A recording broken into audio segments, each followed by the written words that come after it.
Friends, thank you for being here today. What if I told you that the financial stability we see on the surface is not a sign of health, but a carefully constructed marriage designed to mask a collapse that has already begun? And ask yourself this: if the economic indicators that preceded the Great Depression, the 1987 crash, the dot-com bubble, and the great financial crisis of 2008 were all flashing red simultaneously right now, would you know how to spot them? We stand at a precipice that few are willing to acknowledge. History does not merely repeat itself, it rhymes with a terrifying precision. We are currently living through a sequence of events that mirrors, almost beat for beat, the patterns established in 1929. This is not a matter of pessimism or fear-mongering.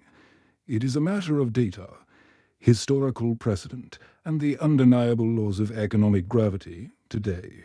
I intend to walk you through the 5-stage sequence of a financial collapse, a sequence that has played out in every major crash of the last century and demonstrate exactly why we are barreling toward a reckoning in 2026.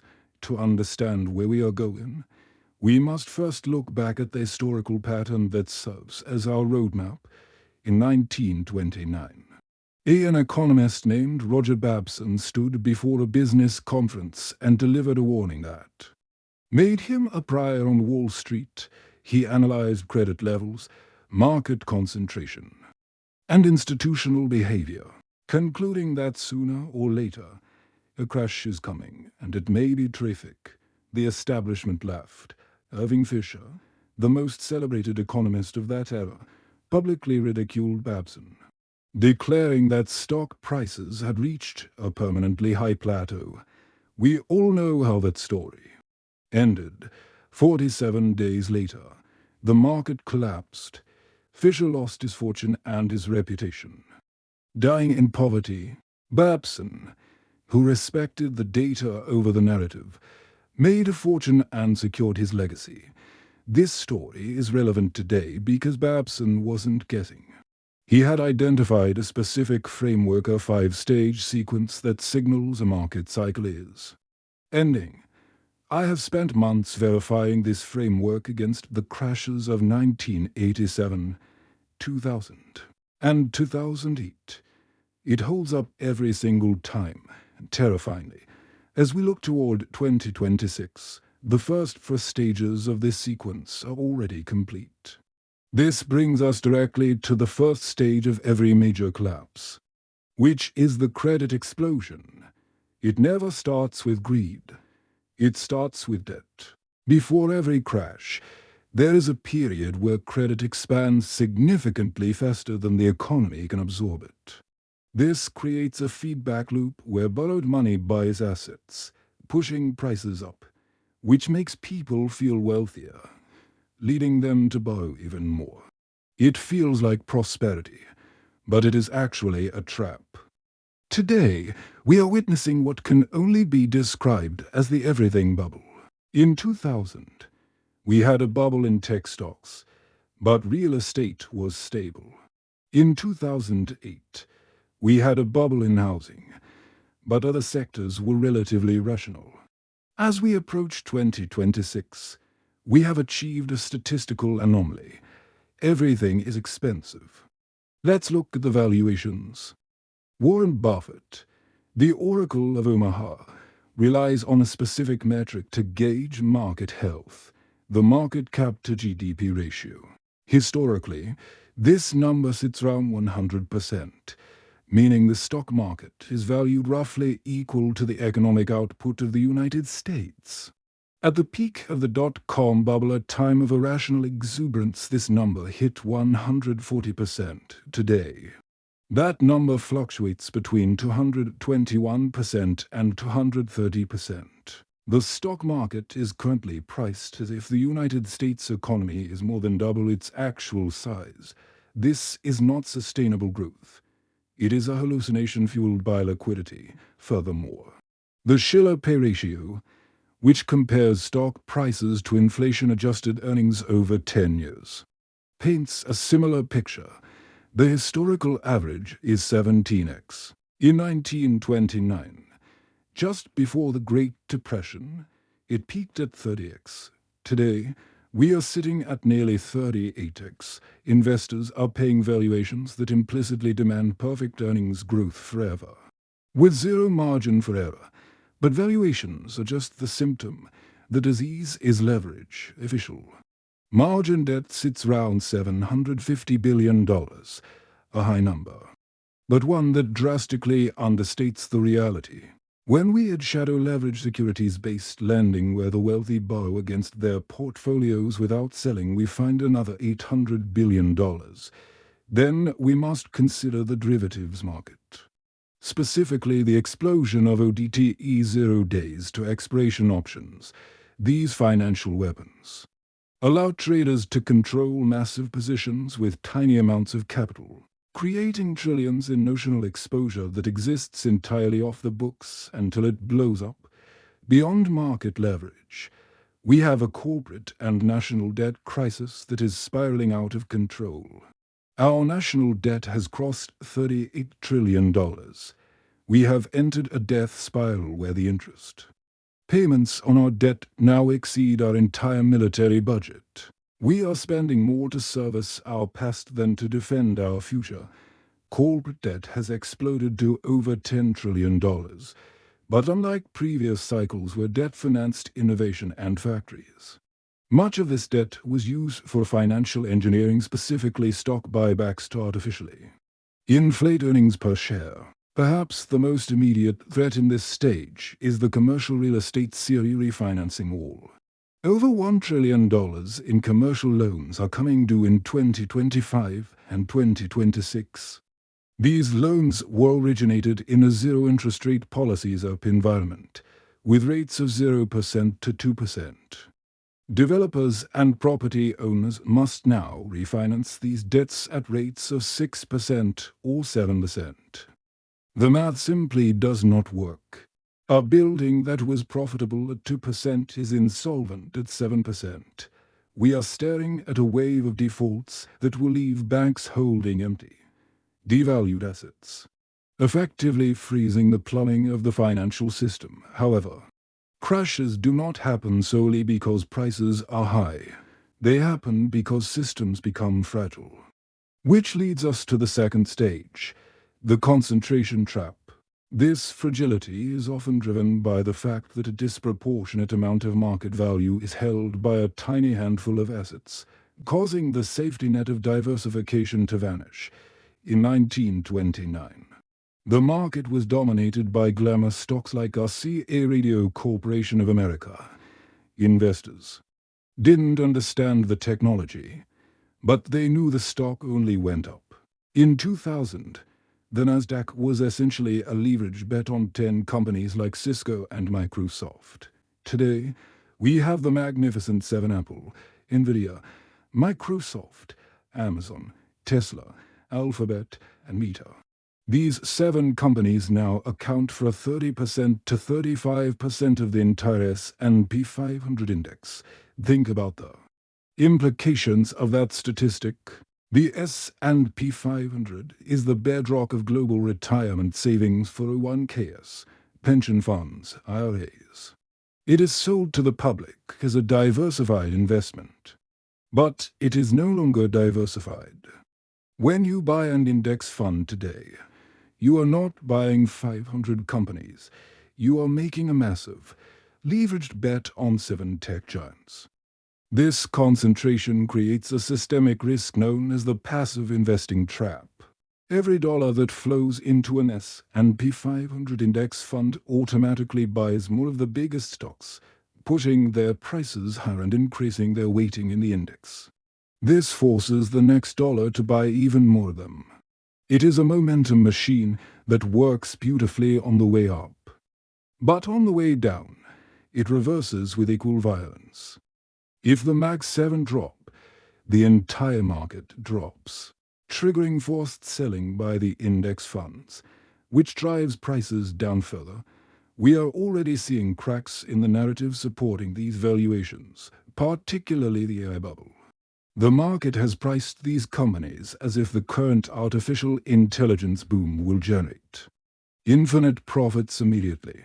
However, the economic reality of AI infrastructure is hitting a wall. The massive capital expenditures CapEx on AI chips are being depreciated over 7 years on corporate balance sheets to make here. Things look better, yet. The technology moves so fast that these chips will likely be obsolete in 2 to 3 years. Companies are amortizing assets over a decade that will be worthless e-waste in 24 months. Moreover, there is a physical constraint: energy. The data center build-outs required to support the AI narrative face massive electricity shortages. The nuclear solutions required to power these grids are 5 to 7 years away. We are building forests with no gasoline to run them. As competition heats up, with Amazon and Google developing their own proprietary chips, Nvidia's monopoly margins, the very margins supporting the entire market's valuation, will erode. When the profit narrative cracks, the concentration trap will spring shut. This brings us to the third, and perhaps the most infuriating stage: the smart money exit. Before every major crash, there is a distinct period where institutional investors, insiders, and the ultra-wealthy quietly liquidate their positions while public sentiment remains bullish. They sell their shares to retail investors, who are often encouraged by the very institutions that are selling to them. In 1929, the Rockefellers and Morgans exited the market months before Black Tuesday. In 2007, Goldman Sachs bet against the very mortgage products they were selling to their clients. Today, the divergence between insider behavior and retail behavior is at historic extremes. Corporate insiders, CEOs, CFOs, and board members are selling their own stock at the fastest pace we have seen in decades. These are the people with the most intimate knowledge of their company's future prospects. If they believed their stocks were undervalued, they would be buying. They are selling. Meanwhile, retail investors are pouring record amounts of capital into the market, buying the dip and maxing out their 401k contributions. The average American is providing the exit liquidity for the billionaire class. The most telling signal comes from Warren Buffett. As of late 2025, Berkshire Hathaway is sitting on a record $325 billion in cash and short-term treasuries. Buffett is not a market timer, but he's a value investor.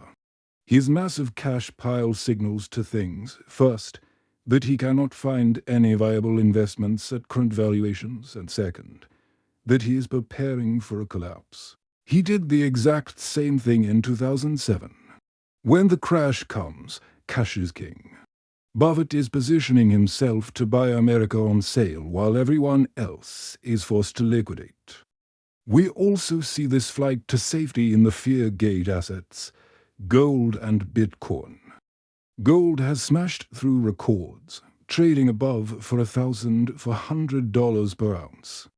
But pay attention to who is buying. It is not just jewelry lovers, it is central banks. China, Russia, and nations across the global south are accumulating gold at the fastest pace in history.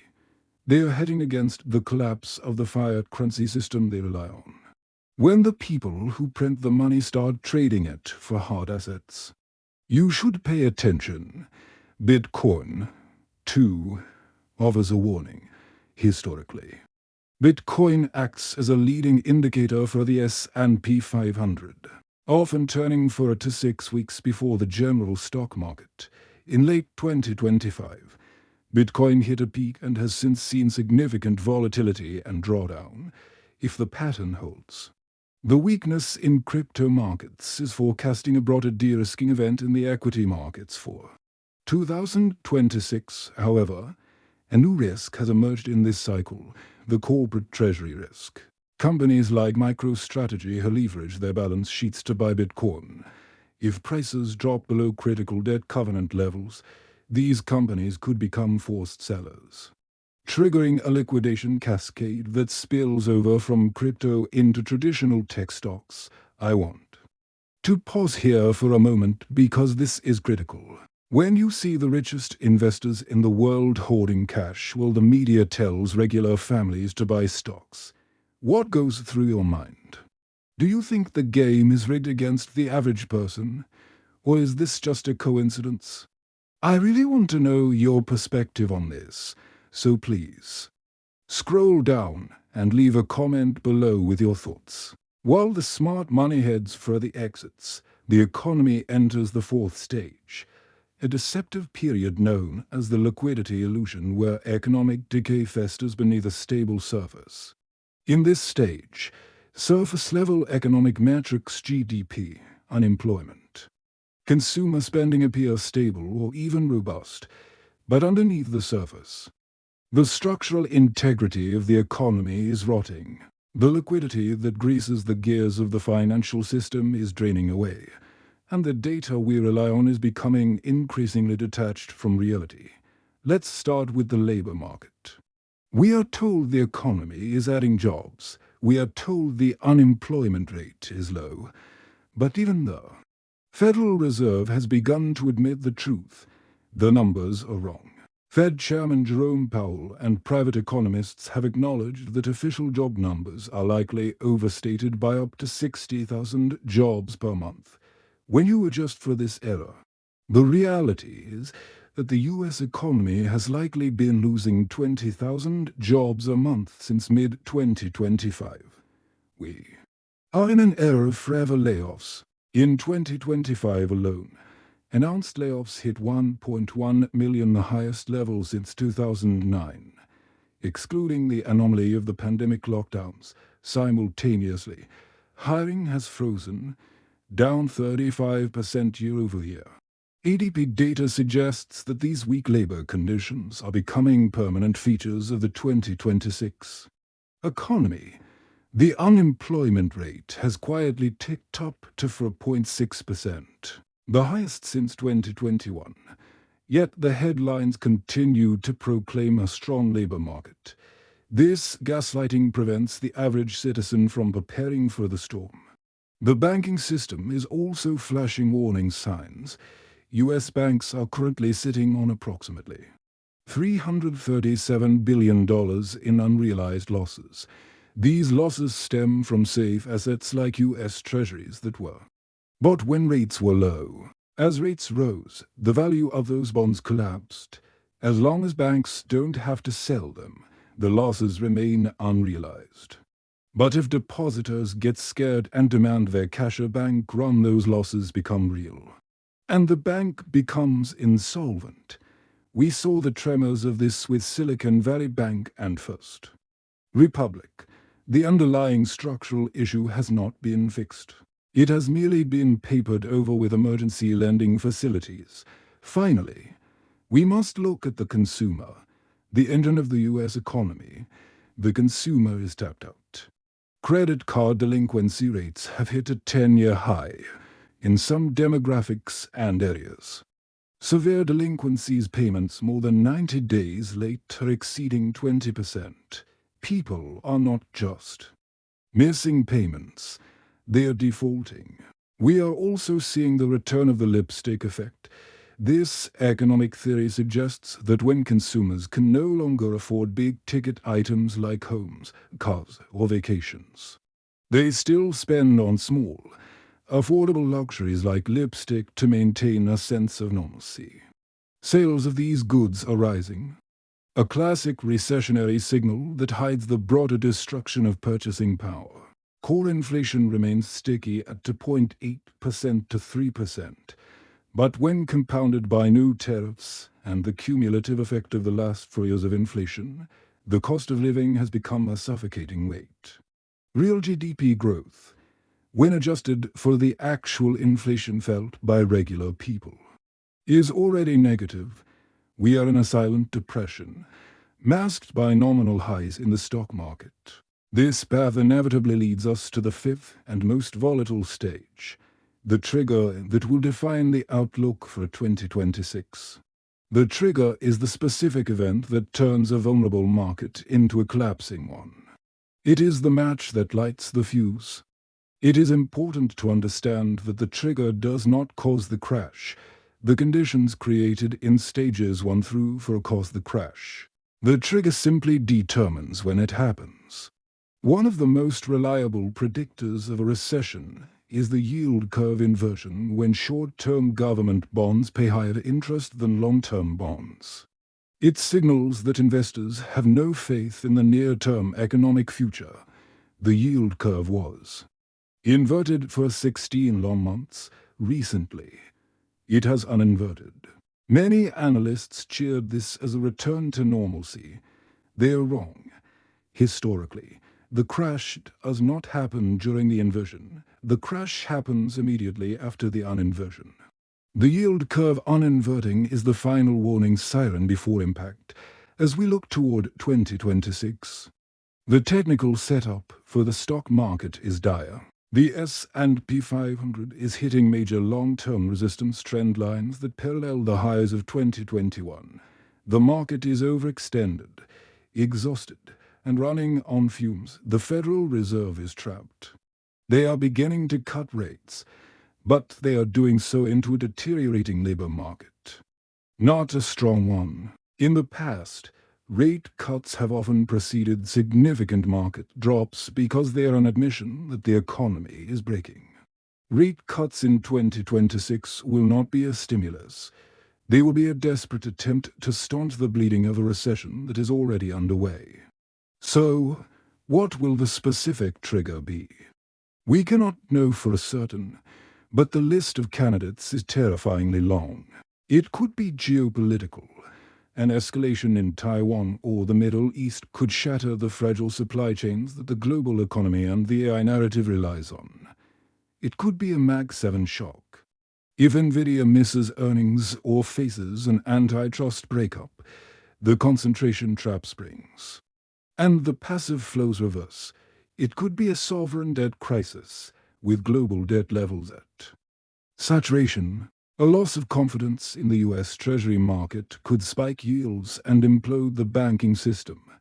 Or it could be a derivative accident. With $600 trillion in notional value in the derivatives market, the failure of a single major counterparty could cascade through the system faster than central banks can print money to stop it. Before we conclude, we must address the most dangerous phase of all, a psychological trap that has ensnared even the most brilliant minds in history, and the hidden opportunity that lies within the crisis. It is the phenomenon of the melt-up and the mechanics of the great wealth transfer. Economic history teaches us that the final stage before a collapse is often not a slow, orderly decline, but a euphoric, vertical explosion in prices in the early months of 2026. We may see the S&P 500 surge to 8,000 or beyond. Analysts will likely predict a roaring 20s scenario fueled by larger than normal tax refunds, potential stimulus measures, and the final, frantic gasp of the AI buying frenzy. This false dawn is the most dangerous moment of the entire cycle. When your neighbor is boasting about 20% returns in a single month, when the headlines scream new all-time highs daily, and when the bears and skeptics are mocked for missing out on the party, the psychological pressure to capitulate and buy in becomes almost unbearable. This is the fear of missing out FOMO weaponized against the public. It is exactly the trap that Irving Fisher fell into in 1929. He mistook the final, manic rally for a permanently high plateau. He extrapolated the euphoria of the moment into an infinite future. Do not be fooled. This potential vertical move is not growth. It is the final sucking sound of liquidity drawing every last retail dollar into the market before the rug is pulled. It is the distribution phase where the last of the smart money hands their bags to the public at the absolute top.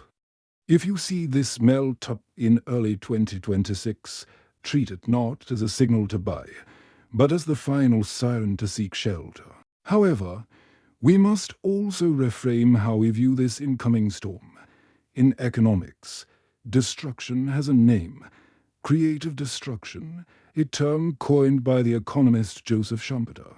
Think of a financial crash like a forest fire. It is terrifying to watch, and it causes real pain. But it is ecologically necessary.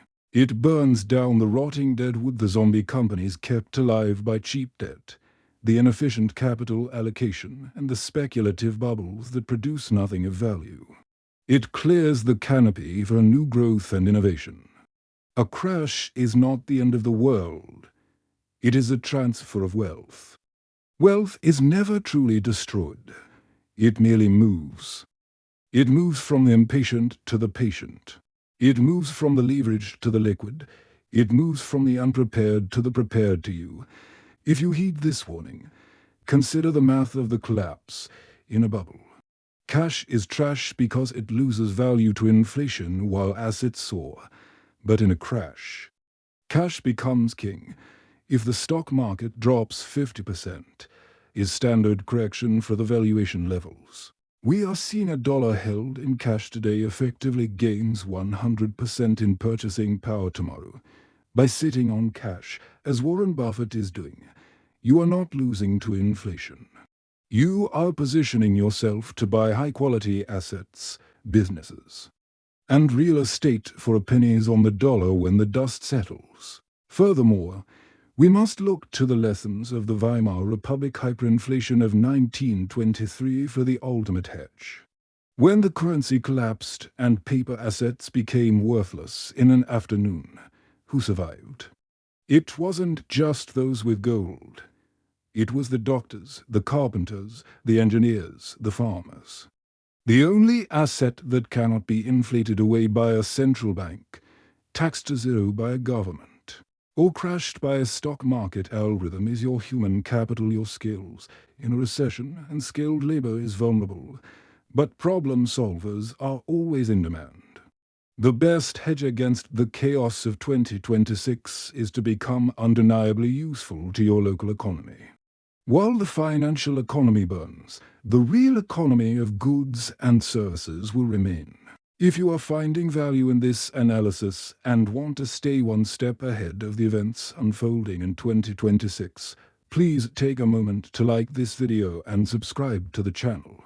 It really helps support this work and ensures that these warnings reach the people who need them most. So, where does this leave us today? And what is the ultimate conclusion we must draw from this data? The soft landing is a myth. It is a liquidity illusion designed to keep you invested while the smart money heads for the exits. The data is clear. We have debt levels that exceed the Great Depression. We have market concentration that exceeds the dot-com bubble. We have insider selling that exceeds the 2008 crisis. And we have a labor market that is being statistically manipulated to hide the pain of millions of American families. The window for preparation is closing. The year 2026 looms not as a year of recovery, but as the year the bill finally comes due. Roger Babson was ridiculed for his warning. But he prepared. He bought hard assets. He reduced his debt, and he held cash. Irving Fisher believed the hype, and he lost everything. You now have the same information that Babson had. You understand the 5 stages. You can see the pattern. The only question left is, which history will you repeat? The one of the prepared, or the one of the victim? The warning has been given. The choice is now yours. Thank you.